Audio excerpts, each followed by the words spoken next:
تعزیت کې ناس دیو دغه روحانی او علمی خاندان یو عظیم شخصیت عابدہ زاہدہ زمونږ دغه خاندان مربیه هغه وفات شوې ده زمونږ ستاسو شریک روحانی مور داغه په تعزیت کې مونږ راجمع یو که په هر نسبت هغه باندې سړی نظر واچي نو هغه یو ډیره لوی مربیه هم ده چې داسې شخصیات بچي د هغه په ګود او غیږ کې زیږیدلې دي او هغه یو ډیره بهترینه مور هم وه او هغه د یو داسې خاندان سره د هغې وابستګي وه چې هغه زمونږ ستاسو د دې علاقې نه او د دې ضلع نه بلکې د تمامې نړۍ مشر کورم دی او مشره بیبي هم وه قدرمنو انسانان ډیر دی او د هر انسان په بل باندې یو خپل حق دی خو مور داسې شخصیت دی چې په ژوند کې انسان ته په ړومبي ځل میلاویږي یو کرت ملاویږي او هغه هم خوش قسمتي چې هغه ته د مور جن ملو شي حیات ملو شي او د هغې مینه محبت او تربیت ملو شي قرآن کریم کې الله فرمایي وقضى ربك الا تعبدوا الا اياه وبالوالدين احسانا د والدینو ډېر لوی حقوق دي خصوصا بیا د مور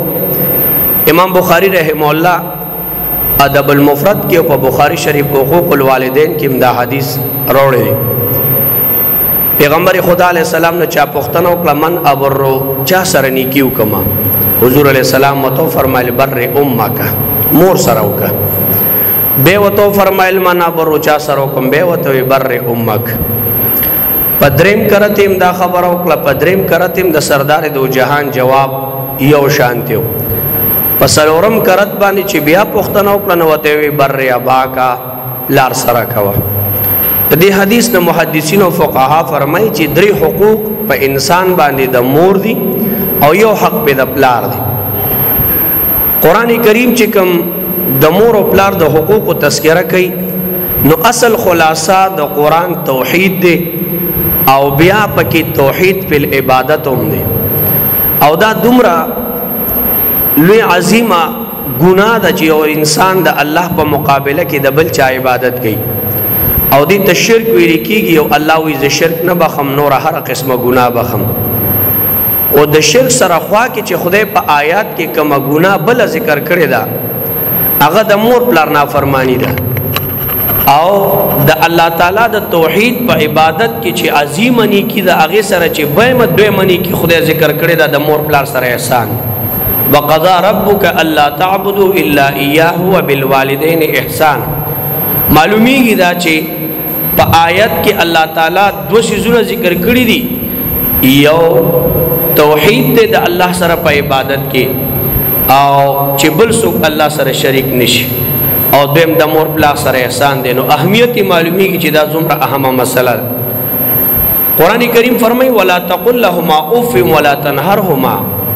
حضرت علی المرتضی رضی الله عنه فرمایي چې د اوف نه وړه کلمه بل نشته چې انسان ته خدای ذکر کی داغه د عقل موافق د دې وجنا اوف قدرې به مرتنه کې دومره لوی قدر او منزلت لري قطب الاقطاب شیخ ذکریا رحمت الله علیه په فضائل صدقات کې لیکلي چې مور پلار سره مشتبه مال کو حکم دته وي یو خدای ته مشوره درکې او یو ته حکم کی کپېږي چې نه منم نو بیا را نه خپکی نو حق دومره دی چې حرام بنخوري خو مشتبه مال داغه په حکم خوړی شي اگر که مسلمان به د مشتبهاتو نه مخدان ساتي فقهای کرام فرمای چې جمع سنت مؤکده ده خو د مور پلار په حقوقو کې دام شامل دي کته پويږي چې زما مور پلار ته زما د خدمت ضرورت ده او ستانه بغیر څوک متبادل نشته ده نو ته دا جمع پرېدا جمع یا رستو کو یا بزان لمونځو کې خود مور پلار دا حق ادا کا د دې وجه نه د ډېر لوی حقوق دي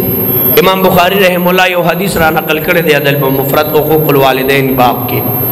چې یو کس راغی پیغمبر خدا علیه السلام له یا رسول الله صلی الله علیه وسلم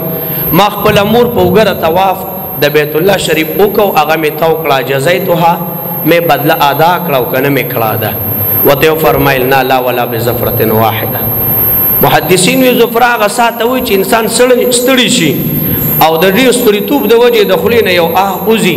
یا هوا بهر شي ورته وی دغه یو او دغه یو आवाज بدله دیم نه ادا کړي چې کما ستاد مور نه ستاد تربيت په وخت کې ستړي شو د خولې نه وته ده دومره لوی حقوق دي او بیا چې مور داسې موري چې داغي پغې کې داسې قسم خلق پیدا کیږي چې الحمدلله د دې خاندانی هما ای خانه هما افتابس دا ټول لوی الحمدلله خلق دي مخامخ اغي ناس دي خدا پزړونو کې مونږ وینو د خیبر پختونخوا د هر طرف نه لکه داخلك را روان دي قدر او منزلت الحمدلله دومره لوی دي داسې شخصیات د اغي بغيګونو کې چې را پیدا شوی دي نو حقیقت دا نه چې